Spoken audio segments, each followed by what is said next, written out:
안녕하세요. 구독자 여러분. 와우와우 시너머 채널에 방문해 주셔서 감사합니다. AFI 미국 영화 연구소가 선정한 헐리우드 은막의 전설 여자 배우 13위는 그레이스 켈리입니다. 오늘은 헐리우드의 전설적인 배우이자 모나코의 공비였던 그레이스 켈리의 삶과 출연 작품들에 대해서 알아보겠습니다. 그녀는 아름다운 외모와 뛰어난 연기력으로 많은 사랑을 받았으며 모나코 공비로서도 존경받는 인물이었습니다. 그럼 지금부터 그레이스 켈리 삶의 여정을 함께 따라가 보시죠.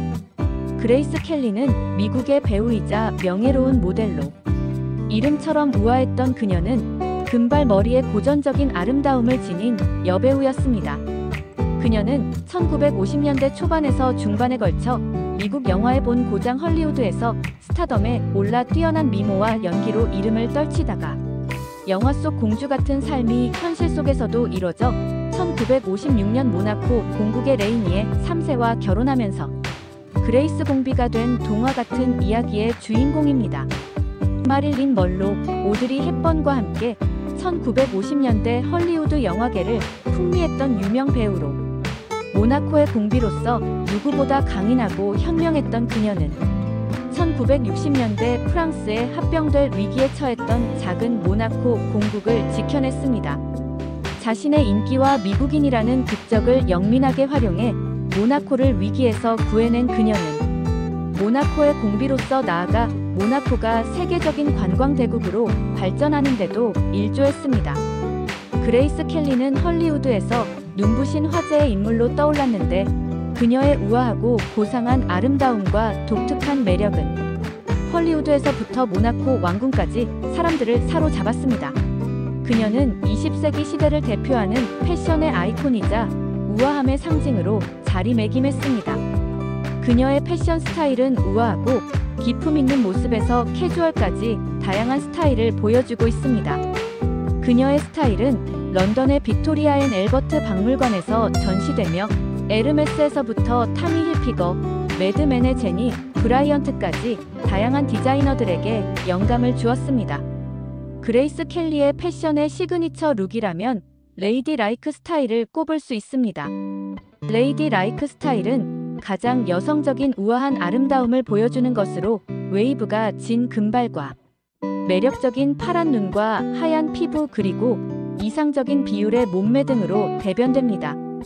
그레이스 켈리는 1951년 14 아워즈 영화로 데뷔해서 1952년 하이눈을 시작으로 1953년 모간보를 거쳐 1954년 아카데미 여우주연상을 받은 더 컨트리 걸을 비롯해 5개 영화의 주연으로 출연하여 뛰어난 연기력을 과시하며 아카데미 여우주연상 골든 글로브상을 받았습니다.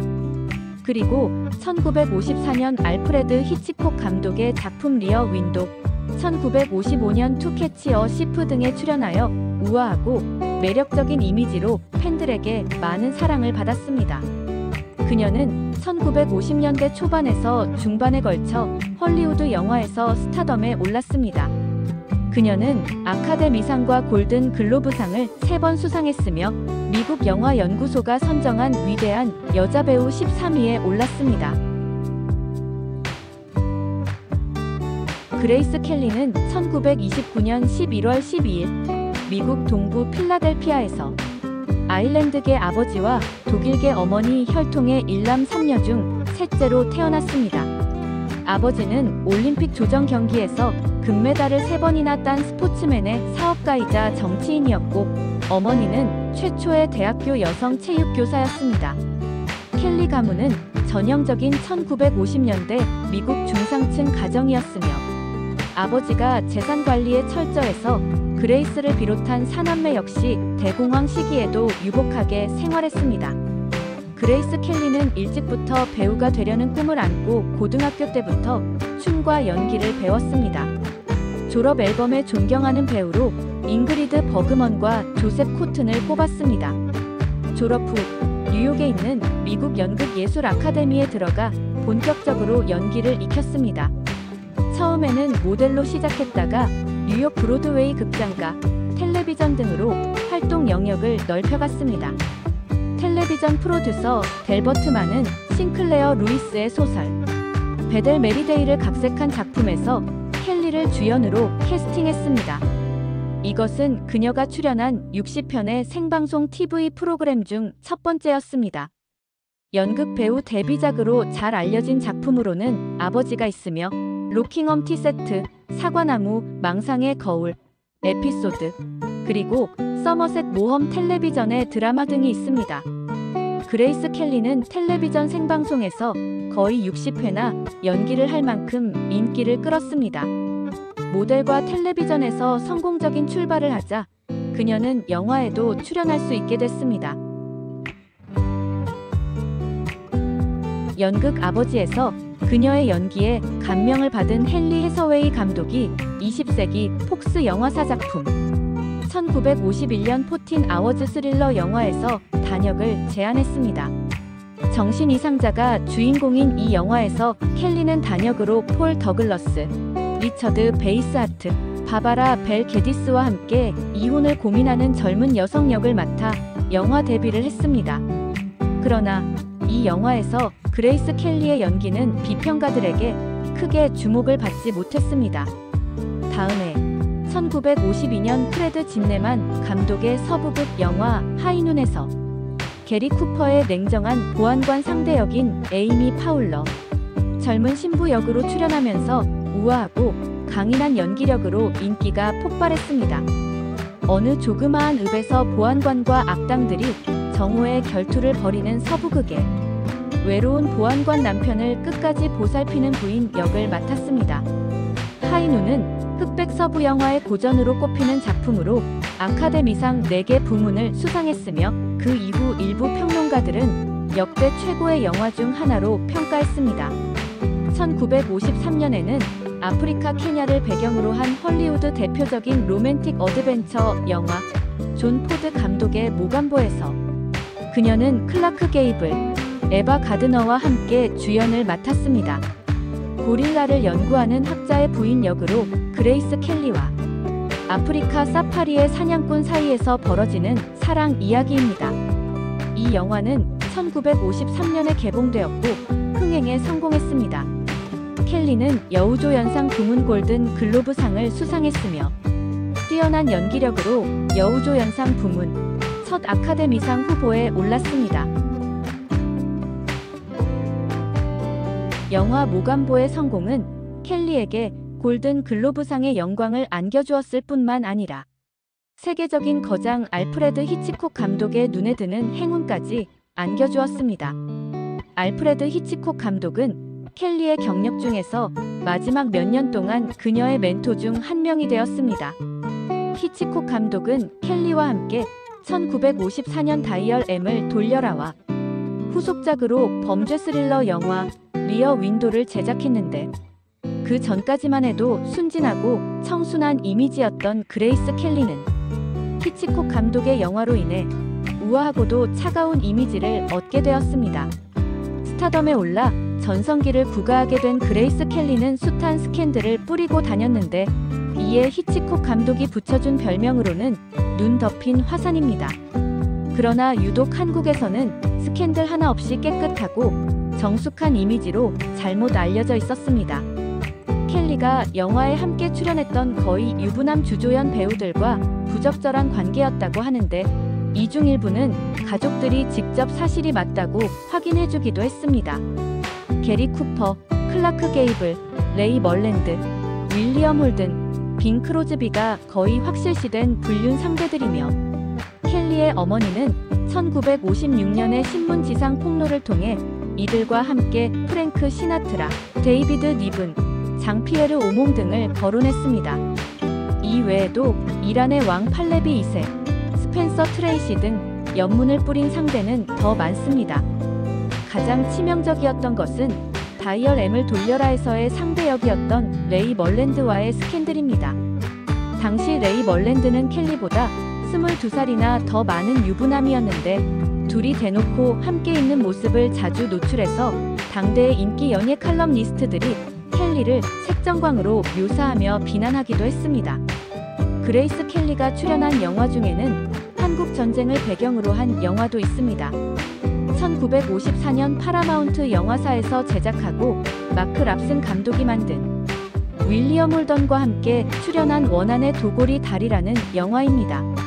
제임스 미치너의 소설을 원작으로 한 이 이야기는 한국 전쟁을 배경으로 하여 전쟁에 참여한 병사들의 내면적 고뇌, 용기, 그리고 인간적인 면모를 그린 영화입니다. 미 해군 소속 제트 전투기 조종사가 북한의 전략적 요충지에 있는 철교를 폭파한 후 임무를 끝내고 전사하는 영화입니다. 이 영화에서 그레이스 켈리는 조종사의 부인 역을 맡았습니다. 그 이후 여러 영화에 출연을 하며 연기력을 쌓기 위해 부단히 노력했으며 마침내 1954년에 그레이스 켈리가 가장 큰 영예를 차지한 영화는 더 컨트리 걸이라 할 수 있습니다. 한국에서는 중앙극장에서 갈채라는 제목으로 상영됐습니다. 조지 시튼 감독이 각본과 연출을 맡았고 윌리엄 홀든, 그레이스 켈리, 빈 크로스비가 주연을 맡았습니다. 알코올 중독이라는 나약함에 빠진 한 남자가 아내의 헌신적인 사랑과 도움으로 다시 일어서는 이야기입니다. 이 영화로 그레이스 켈리는 아카데미 여우주연상을 차지했습니다. 세계적인 권위의 영화제에서 받은 최고의 영예입니다. 그레이스 켈리는 1954년 한 해 3편의 주요 작품 이창, 다이널 M을 돌려라, 갈채 영화로 뉴욕 영화 비평가 협회상 여우주연상을 수상했습니다. 그리고 1955년 골든 글로브 시상식에서 켈리는 영화, 드라마 부문 여우주연상을 수상했습니다. 뉴욕 타임스는 더 컨트리 걸에서의 그녀의 연기를 매우 훌륭하다고 칭찬했고 리어 윈도에서는 스튜어트와 히치콕과 동등하거나 그 이상의 버금가는 평가를 받았습니다. 1954년 켈리는 앤드류 마틴 감독의 시네마스코프 컬러 모험 영화 그린파이어 영화에 스튜어트 그랜저와 출연하여 농장주인 캐서린 놀랜드 역을 맡았습니다. 리어 윈도우, 도고리, 컨트리걸, 그린파이어 등의 연속 촬영 후 켈리는 히치콕 감독의 세 번째이자 마지막 작품 나는 결백하다 영화에 출연하여 호화롭고 매혹적인 옷을 입은 유흥녀 역을 맡았고 캐리 그랜트는 자신을 흉내내는 도둑을 잡으려는 전직 도둑 역을 맡아 함께 열연했습니다. 영화의 주제는 정체성과 진실입니다. 과거의 범죄 이력에서 벗어나 새로운 삶을 살려는 주인공의 노력과 그를 둘러싼 오해와 진실을 파헤치는 과정을 그립니다. 특히 히치콕 감독 특유의 서스펜스와 유머 감각이 조화롭게 어우러져 관객들에게 긴장감과 즐거움을 동시에 선사합니다. 1956년 그레이스 켈리는 찰스 비더가 감독한 로맨틱 코미디 영화 백조에서 알렉 기네스와 루이 주르단과 함께 알렉산드라 공주 역을 맡아 우아하고 섬세한 내면의 갈등과 감정을 절제된 연기로 표현하며 관객들에게 깊은 인상을 남겼습니다. 그레이스 켈리의 마지막 출연은 MGM 영화사의 1940년 필라델피아 스토리를 리메이크한 찰스 월터스 감독의 뮤지컬 코미디 영화 하이 소사이어티였습니다. 켈리는 빈 크로스비, 프랭크 시나트라, 셀레스테 홈과 함께 열연했습니다. 영화의 주제는 진정한 사랑과 자아를 찾아가는 여정 속에서 겉모습이 아닌 내면의 진실을 마주하는 이야기입니다. 그레이스 켈리는 극중에서 우아하고 섬세하게 주인공의 내면 갈등을 절제된 연기로 품격 있게 표현했습니다. 이 영화는 그레이스 켈리가 레니의 3세와 결혼하여 모나코의 공비가 되기 전 마지막으로 출연한 작품입니다.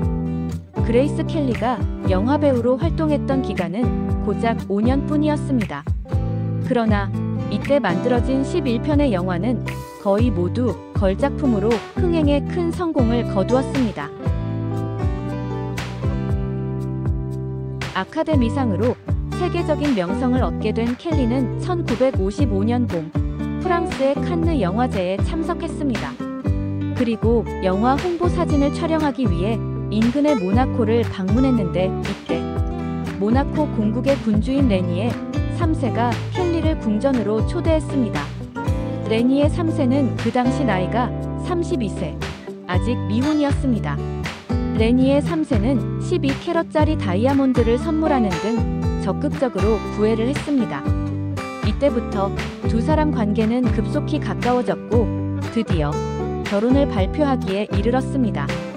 모나코에 입성하는 날, 거리에는 2만 명의 시민들이 나와 공비가 될 그레이스 켈리를 환영했습니다. 결혼식은 1956년 4월 18일과 19일 일반 결혼식과 카톨릭 결혼 미사로 두 차례 올려졌습니다. 이들의 세기의 결혼식 장면은 텔레비전으로 생중계됐습니다. 결혼식을 지켜본 시청자의 수는 무려 3천여만 명이었는데 텔레비전이 많이 보급되지 않았던 당시로서는 엄청난 시청률이었습니다. 결혼 행사는 일주일간이나 계속됐습니다. 그레이스 켈리는 이때부터 배우가 아니라 그레이스 공비라고 불리게 됐습니다. 그레이스 켈리는 결혼 후 카롤린 공녀, 외아들 알베르 2세, 차녀 스테파니 공녀 등 일남 이녀를 낳았습니다. 왕가의 후손이 없으면 모나코는 프랑스에 귀속된다는 조약이 있었기 때문에 아들을 낳아준 그레이스 켈리는 모나코 시민들에게 독립을 유지하도록 해준 은인이기도 했습니다. 뿐만 아니라 그레이스 켈리가 공비가 된 후 모나코에는 관광객이 이전의 몇 배로 늘어났고 국가의 카지노 산업도 다시 호황을 누렸습니다. 그레이스 공비로 인해 막대한 경제적 이익이 발생한 것입니다. 그레이스 공비는 결혼 후에도 미국 국적을 그대로 유지했습니다. 그리고 미국의 문화예술계 발전을 위해 많은 기여를 하였으며 여러 가지 자선 활동에도 적극적이었습니다. 1964년에 예술가들을 지원하기 위한 그레이스 공비 기금을 창설했습니다. 그레이스 공비 기금 USA는 지금까지 미국에 있는 100여 개 기관에 500여 명의 예술가들을 재정적으로 지원했습니다. 행복한 삶을 살았을 것으로 보인 그레이스 켈리였지만 결혼 생활은 그렇지 못했다는 설이 많습니다. 까다로운 궁 생활에 적응하기는 쉽지 않았고 마음대로 웃지도 못하고 늘 위험을 갖추고 있어야 했습니다. 가치관이 다른 남편 레니의 3세와의 갈등도 많아 켈리는 우울증 증세까지 보였습니다. 켈리는 영화에 대한 미련을 완전히 버리지 못하고 있었는데 1962년 알프레드 히치콕 감독이 영화 출연을 제의하자 받아들일 뜻을 비쳤습니다. 그러나 이에 대해 모나코 국민들 사이에서 모나코의 공비가 천한 오락 영화에 출연한다면 나라의 품위를 떨어뜨리는 것이며 국민들을 망신시키는 것이다 라고 반대의 목소리가 커졌습니다. 국민들의 거센 반발에 그레이스 공비는 결국 영화 출연을 포기했습니다. 그레이스 켈리는 공비가 된 이후에도 세간의 주목을 받아오다 1982년 9월 13일 세계는 충격적인 뉴스를 듣게 됩니다. 모나코의 그레이스 공비가 자동차 사고로 사망했다는 소식입니다. 시골 별장이 있던 프랑스 몽아젤에서 모나코로 돌아가기 위해 운전하던 중 뇌출혈로 정신을 잃었고 72년형 로버 피육 3500 자동차가 조종력을 잃고 산비탈길에서 높이 37m의 절벽으로 굴러떨어지는 추락사고가 났습니다. 조수석에 타고 있던 막내딸 스테파니는 가벼운 부상만 입고 살아남았지만 운전석에 타고 있던 그레이스 공비는 뇌와 흉부 부상과 대퇴골 골절의 치명상을 입고 의식을 회복하지 못한 채 다음 날 모나코 병원에서 9월 14일 향년 52세 나이로 숨을 거두었습니다. 1982년 9월 18일 모나코의 성니콜라스 대성당에서 열린 장례식에는 영화배우 캐리 그랜트, 미국 대통령 부인 낸시 레이건 여사, 프랑스 대통령 부인 다니엘 미테랑 여사, 영국의 다이아나 왕세자비 등 400여 명의 저명 인사들이 참석해 명복을 빌었습니다. 동화 같은 일생을 갑작스럽게 마감한 그레이스 켈리는 모나코의 왕족 묘지에 안장됐습니다. 남편 레니의 3세는 그 후 재혼을 하지 않고 혼자 지내다 2005년 그레이스 공비 옆에 함께 묻혔습니다. 그레이스 켈리는 헐리우드의 전성기를 대표한 전설적인 여배우이자 품위 있는 모나코 왕비로서 두 개의 삶을 완벽하게 살아낸 인물이었습니다. 짧은 영화 경력이었지만 그녀는 이창, 컨트리걸, 하이눈 등의 작품을 통해서 뛰어난 연기력과 독보적인 존재감을 입증하며 아카데미상을 비롯한 주요 영화상을 수상했고, 알프레드 히치콕 감독의 뮤즈로 불릴 만큼 예술적 파트너십에서도 큰 족적을 남겼습니다. 공비로서는 단순한 상징에 그치지 않고 예술과 인도주의 활동을 통해 실질적인 기여를 했으며, 프린세스 그레이스 재단을 설립해서 젊은 예술가들을 후원하는 유산을 남겼습니다. 그녀의 삶은 헐리우드의 화려함과 유럽 왕실의 위엄이 조화를 이루는 드문 사례로 지금까지도 우아함과 품격의 아이콘으로 기억되고 있습니다. 그레이스 켈리는 단순한 영화배우뿐만 아니라 문화와 예술의 영원한 뮤즈였습니다.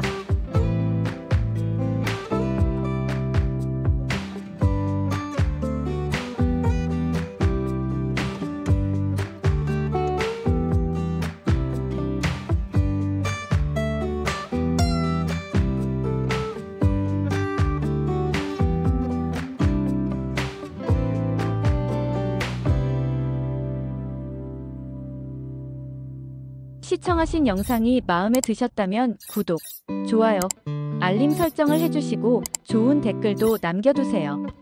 시청해주셔서 감사합니다.